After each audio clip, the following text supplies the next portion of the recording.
Hi, it's Chris with Implied Music. December's here. For those of us who celebrate Christmas, and it could just be the secular Christmas, the cultural Christmas that I enjoy, there's so much interesting music. And for so much of the year, music is sort of secondary to most people's lives, certainly not to ours. But around the holidays, music suddenly gets an important role, right?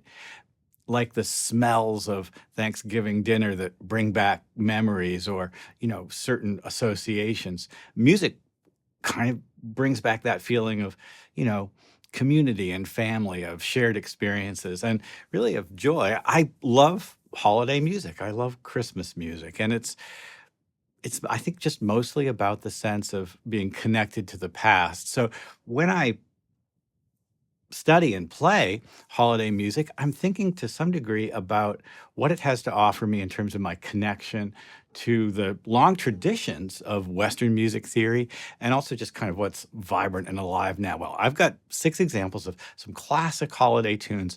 We'll see that just built into them are fundamental aspects of kind of like music theory ideas. I love the use of secondary dominance, how melodies push us along to tell a story. I love the instrumental forms of harmony and just the styles of playing for tunes. Well, chit chat, let's dive in.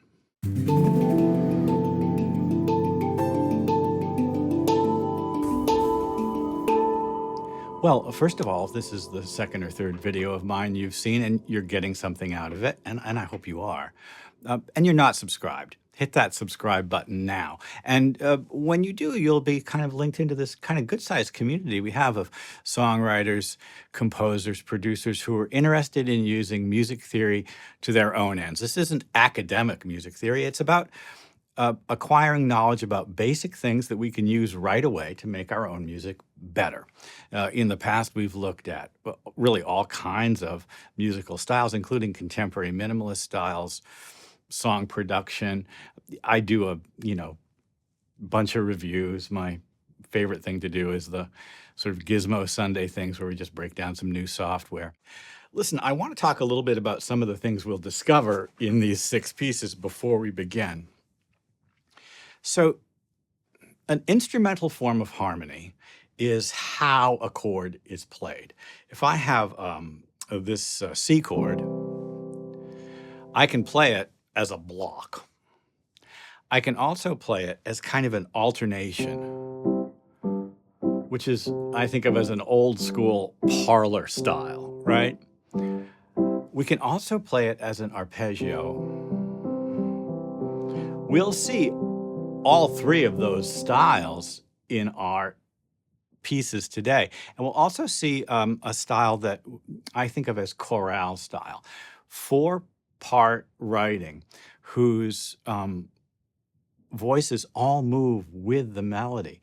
And this is a really classic way of harmonizing melody that goes back, well into the 18th century, and you find in hymnals and stuff like that. It's the foundation for a lot of the rules of harmony in music theory. And I've talked about chorale writing and 4-part harmony before.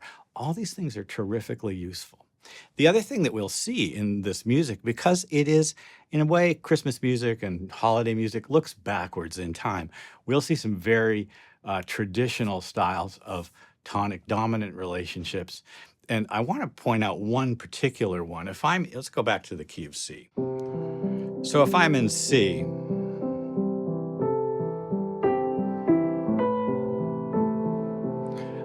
I might want to wind up on a different key level. Like, let's say I want to wind up on a G, and I need to tonicize and push towards that G. I'll want to use a secondary dominant. In C, the standard dominant chord is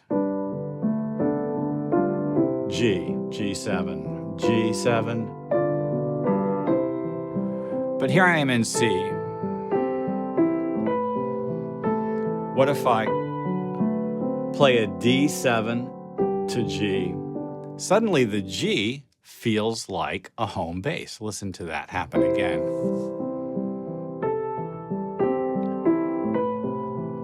Here's D7, and that F sharp pushes us to G. That's a secondary dominant, and it can happen going to a major chord, like the 5 chord of a major key, or the relative minor. Well, that's going to appear in tunes here as well. All right, so now you're fully loaded and ready to take a look at some of these tunes. Let's just kind of hop back to the beginning and look at our 6 examples. We'll pick them apart a bit as we go. My first tune is Santa Claus is Coming to Town, and it immediately drops the Christmas chord. That is to say, it goes C, C7, F, which is the 4 chord, and then the minor 4 chord, F minor, maybe F minor 6, right? This tritone kind of wants to resolve, doesn't it? So interesting. Well, that 4 minor 6 chord is really important. In Santa Claus is Coming to Town, it also uses the classic sort of old school jazz turnaround, 1, 6, 2, 5. Well, you'll see it. F minor, C7, F, F minor, 1, 6, 2, 5, 1. And then the bridge uses secondary dominants. Did you see that we wound up on an F chord?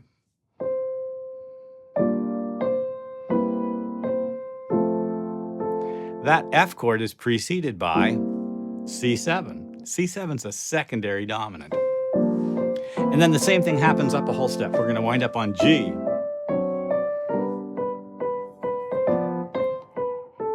Walking bass.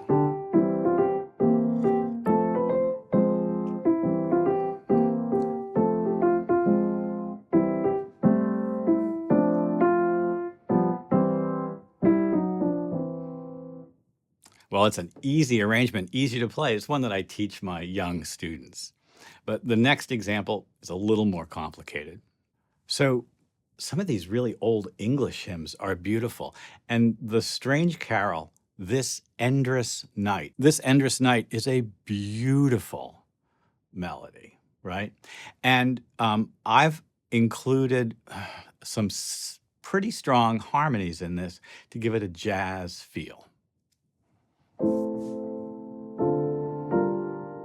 That's our introduction. And you can see we're in F.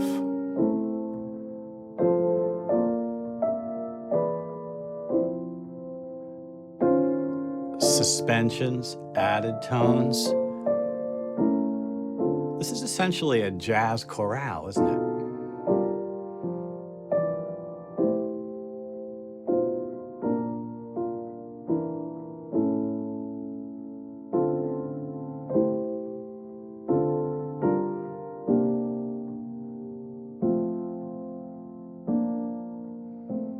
This is one that I love playing and I always put in my set. There's a lot to unpack there, and we don't really have time to do it right now, but we could, I'll advise you, if you're interested in it, to take a look at the chords written out on the right side of the screen as we play through it. But I will just say this, if you find an old carol that you like and the harmonization is a little simple for you or doesn't really have the juice, don't hesitate to reharmonize it. These very beautiful old melodies are strong. They can withstand whatever you throw at them. So going on, What Child Is This uses a simple arpeggiated left hand.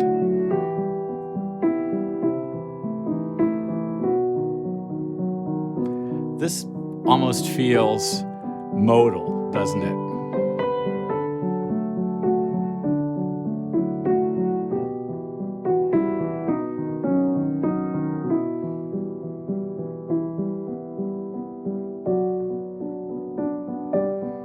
The E minor gives way to a G major chord in the bridge, but otherwise the chords kind of remain the same.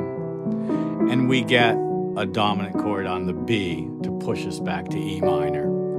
Parallel thirds, so beautiful there.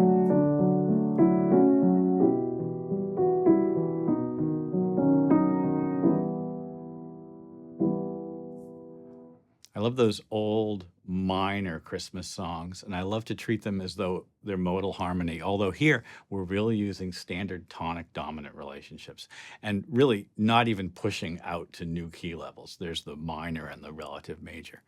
Let's go on. So this is a classic chorale arrangement. And if you look vertically, you can see everything is lined up with the melody. It came upon a midnight clear. This is the kind of song you might wind up singing when you're, at church or something like that. Great little melody. Notice how the individual voices move, sometimes in parallel with the melody, but often in oblique or contrary motion. Melody going down, harmony going up, melody staying in one place, going against it. And also, this unison D is a great moment in the arrangement, isn't it?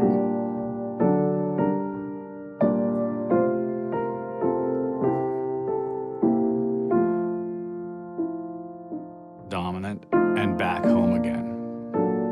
And you've noticed this, we're in B flat major.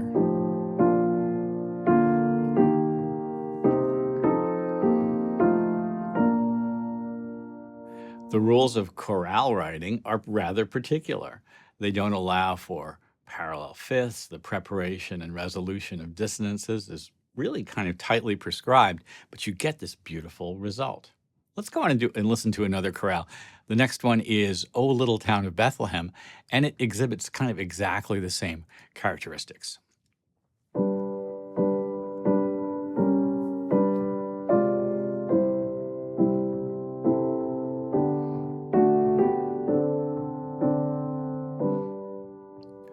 Again, just a beautiful, simple melody, harmonized with sometimes spicy chords, but always with an ear for the preparation and resolution of leading tones and of dissonances. I love this moment right here. That B major chord is surprising in context.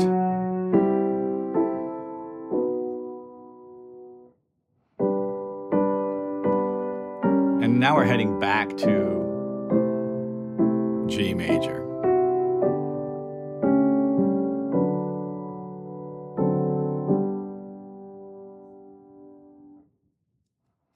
Well, we have one last tune to look at, and it's one that Martin Heidenreich and I used in our Christmas collaboration challenge, I think the very first time we did it, and we do have another one coming up this year, Silent Night. And my Silent Night, which really could be harmonized with just primary chords, just 1, 4, and 5, I like to insert the minor, the relative minor, A minor in this case, and also a little bit of extra spice. We're using the melody just as a single note and a simple arpeggio, to go along with it. You'll see.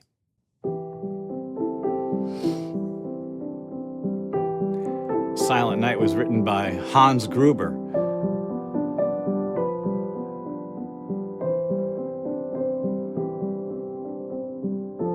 Which incidentally is the name of the villain in the first Die Hard movie. So far, we've just had 1, 4, and 5 chords, right? No big deal.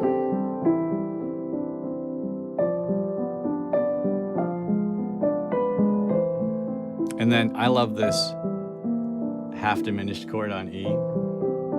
And then, as an apology, we're going to just resolve back to C. Well, I love the holiday music. And I love it for a number of reasons. For the same reason that I like American songbook chestnuts, classics. They are built around the fundamentals of European music theory, and particularly the secular Christmas music that's come out of the States includes elements of a whole bunch of different kinds of cultures. That's really exciting for me. I like the very old Christmas music that's rooted in the Catholic Church, and partially because it also looks backwards, even further back to the oldest types of melodies, plain chant and modal melody and harmony. It's It's stuff that stood the test of time and as such deserves a little attention. Well, I hope this has been useful. Like and subscribe and ding the bell like I asked you at the beginning of the video, and I'll see you next time.